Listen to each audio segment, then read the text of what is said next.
আমাদেরকে রক্তচক্ষু দেখানোর চেষ্টা করবেন না। আপনি যে জমিনে জন্ম, আমাদেরও কিন্তু এই জমিনে জন্ম।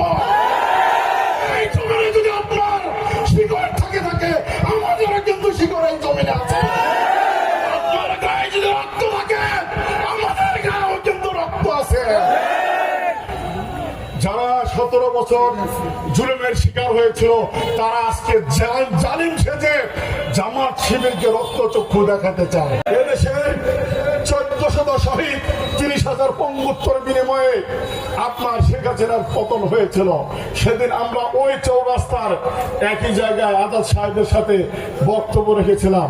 ওনার কাছে আমার প্রশ্ন, মহোদয় আপনি এখন এমপি হয়েছেন, মন্ত্রী হয়েছেন, সেদিন যে আপনি একটা হ্যান্ড মাইকে বক্তব্য দিয়েছিলেন, ওই মাইকটা কার ছিল বাবাজি? ওই জামাত ইসলামের মাইক ছিল। যে দাঁড়িয়ে মাইকটা ধরেছিল ওই লোকটা কিন্তু জামাতেরই ছিল, ঠিক কিনা বলেন?